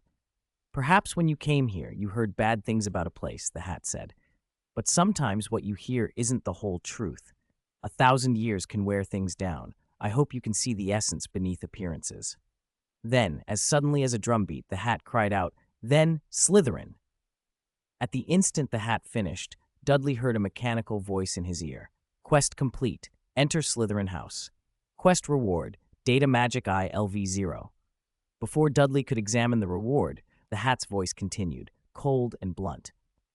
Salazar's consciousness hopes you will properly rectify that place. The current Slytherin is a mess, like a great dung pit. Dudley's face went pale. Salazar. Salazar Slytherin, one of the four founders. Slytherin wants me to fix the house he founded? It sounded absurd at first, and then not so absurd. The Sorting Hat had been made from the founder's thoughts. If portraits could remember and speak, why not a hat? An idea sparked in Dudley's mind, bold and dangerous, before the hat hurried to deflate it. I'm just a hat, an ordinary magical hat. I contain their thoughts from that time, not their full knowledge. That's a pity, Dudley said, trying to sound disappointed. He thought of Salazar's old quarrel with Godric Gryffindor over who should be admitted to the school. Salazar had opposed allowing Muggleborns. Dudley, strictly speaking, was a Muggleborn, a boy from the Muggle world whose parents weren't witches or wizards, but who had suddenly awakened to magic. Slytherin is Slytherin, he told himself. I have some of his consciousness in this hat, but I am not Salazar. The hat's sentence was cut off by a heavy hand thumping down to lift it from Dudley's head. A middle-aged man in black robes with greasy, shoulder-length hair and a sullen face yanked the hat away and barked, "What are you still standing there for? Must I invite you, Mr. Dursley?" A suppressed laugh rippled from the Gryffindor table. They always enjoyed a Slytherin misstep. Even the faculty noticed it. Snape's reprimand was sharper than usual, a reminder of his fierce loyalty to his own house. Logically, new students deserved at least a polite round of applause when sorted, even if Harry had drawn most of the attention. But when Dudley reached the Slytherin table, there was no cheering, no welcome. The students fell silent, and a clear patch of space opened beside a seat as if everyone had moved away on purpose. The exclusion was unmistakable. 40. Brother Yan, I want to teach him a lesson. 2 more. The spat between Dudley and Malfoy on the Hogwarts Express had already become well known among the Slytherins. Self-preservation ran deep in that house. That oaf actually got sorted into Slytherin. I'll make him pay when we get back to the common room, Malfoy spat, his face flushed with excitement and urgency. He could hardly wait. Crabbe and Goyle, sitting beside him, rubbed their fists together. Careless on the train, they told themselves, or they'd have beaten Dudley senseless. They were the sort who forgot pain as soon as a wound healed. The young Slytherins exchanged glances. Everything unsaid. The moment the Sorting Hat had announced Dudley's house, Malfoy had already made arrangements with others. Perhaps only Hermione and Harry truly cared about Dudley. Both glanced toward where he sat, but there was nothing they could do. Their concerns were different. Hermione feared Slytherin as the worst of the 4 houses, full of bad influences and bullies. Harry worried Dudley would beat up Slytherins and then be punished by the school. As for Dudley being bullied, Harry thought that unlikely. He'd be glad if Dudley didn't make trouble. Dumbledore rose, smiling broadly at the students and extending his arms as if to embrace them all. Welcome to Hogwarts. Before the feast begins, I would like to say a few words. They are nitwit, blubber, oddment, tweak, thank you. He sat down after the nonsensical outburst, leaving the students puzzled. As his words died away, trays of delicious food appeared on the tables. Hunger has a way of making everything taste better, and Hogwarts kitchens were far above many London restaurants. Dudley, ravenous, ignored the surprised looks of the Slytherins around him and began devouring the nearest dishes. The occasional +1 system prompt sounded in his ear as he ate, spurring him on. Magic World food was more abundant and varied than anything in the Muggle world. Dudley had noticed that already on the Express. Whispers rose among the students. Look at him. He eats like a barbarian, no table manners at all. I don't know why the Sorting Hat put him in Slytherin. Crude, barbaric, he's none of the things Slytherin stands for. I should tell my father to move him to Gryffindor or Hufflepuff. That's where people like him belong. Most of the whispers came from first and second years. Older students watched coldly but didn't intervene. Dudley, trained in Ripple Chi Gong for years, had senses keener than most wizards. He heard every word, but kept chewing contentedly. Why should he explain himself? Food was for eating. Table manners meant wasting time. True etiquette, to Dudley, was to cherish food and leave no waste. Within a short time, he had swept through almost half the offerings on the Slytherin table. My goodness, how much did he eat? By the end of the meal, Dudley had earned mocking nicknames like Slytherin's beggar. But while everyone fixated on how he ate, no one noticed that his face and hands were entirely free of grease. He had wasted nothing and left no mess, small signs, perhaps, of cultivation. For Dudley, eating was also a kind of practice. He wouldn't waste a moment any more than he'd waste food. As he ate, Dudley replayed his conversation with the Sorting Hat. The hat had said something like, "The will of Slytherin chose you. You are the chosen one." Dudley scoffed. He only knew he was ostensibly a Muggle-born, and Slytherin didn't like Muggle-borns, so he trusted only a fraction of what the hat had said. He remembered Shungay's warning, "Never trust anything that can think for itself unless you see where it hides its brain." There wasn't enough information to draw firm conclusions. Maybe it was the Sorting Hat's dark humor, but that seemed a 1 in 10,000 chance. Dudley was only being cautious. Since the Hagrid incident, he'd learned to be more careful. He wasn't a true wizard yet, and whether he could learn the magic of this world remained uncertain. He silently wrote 3 words in his mind: power, money, authority, strength, resources, and influence, all necessary to live well in the magical world. Dumbledore cleared his throat. "I think everyone should be full by now, so I have a few more things to say. First, first-year students, you are absolutely forbidden from entering the Forbidden Forest outside the castle. Older students should also remember this well." He gave a pointed glance toward the Gryffindor table. When it came to breaking rules, people thought of Gryffindor first. Dudley, who had studied the biographies of the 4 founders, knew it wasn't just Gryffindor. Slytherins could be rule breakers too. In fact, Dudley had already set his sights on the Forbidden Forest. To him, it was a free treasure trove for potions ingredients. Second, Mr. Filch, the caretaker, reminds everyone not to use magic in the corridors between classes. Third, Quidditch tryouts will be held in the 2nd week of term. Anyone interested in joining their house team should contact Madam Hooch. Fourth, and most important, anyone who values their life should not enter the corridor on the right side of the 4th floor. Finally, before you all go to bed, let us sing the school song together. A few odd notes drifted in from the Gryffindor end as the song began. Dudley's first meal at Hogwarts ended amid the odd, cheerful chaos of the song. Dumbledore finished and called, "First years of Slytherin, follow me." I need a plot device to move things along, and Malfoy's early personality fits perfectly. Spoiled, vengeful, the kind who forgets pain as soon as a wound heals. I actually like the character, but that doesn't mean I won't give him a hard time.